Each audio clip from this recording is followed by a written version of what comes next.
Hello, I'm Amara Jones, and welcome to Caffeine TV, your daily video news brief, here to take you through 3 headline numbers in just 3 minutes, giving you a different take on everything from housing policy to the Real Housewives. We hope you had a fantastic Thanksgiving weekend. The first number up today is $1.5 million, isn't $1.5 million. That's how much Officer Darren Wilson, who resigned from the Ferguson Police Department on Saturday, has accumulated since shooting Michael Brown back in August. According to the Daily Mail, a person who organized 3 anonymous fundraising accounts for Wilson says that those accounts now have $1 million in them, and if you fold in the $500,000 he received from ABC News for that interview last week, we're up to $1.5 million. Now, one of the reasons why Wilson didn't leave the Ferguson Police Department earlier, apparently, is because he was in drawn-out negotiations over a severance package, but once that ABC News check cleared, I guess he no longer felt that he needed one and that it was no longer time to quibble. But his fundraising prowess stands into stark contrast with that of Michael Brown's father, whose church was allegedly burned to the ground by Darren Wilson's supporters, and they've started a $500,000 GoFundMe campaign, but it'll only raise a fraction of that. Perhaps a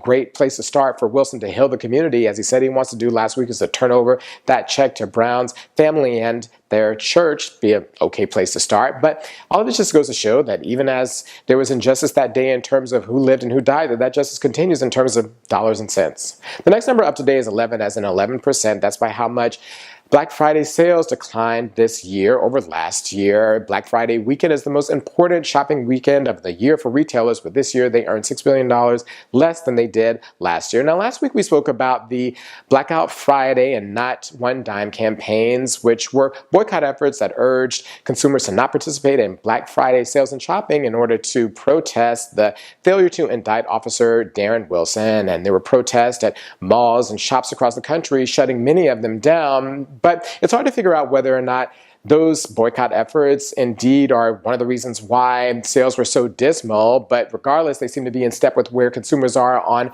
Black Friday in general. Apparently, consumers are tired of being shot at and trampled in order to get the discounted Barbie and the last thong at Victoria's Secret. But according to the New York Times, retailers were surprised. The 1%ers that run these companies were shocked. They said that they didn't realize that the ailing economy was still ailing and that it would prevent people from actually shopping. Well, perhaps all of this is just their wake-up call, and instead of spending so much energy in terms of discounting things 50, 70, 80%, they'll actually put some energy into raising the salaries of employees so that they can actually afford to buy the things that they are trying to sell.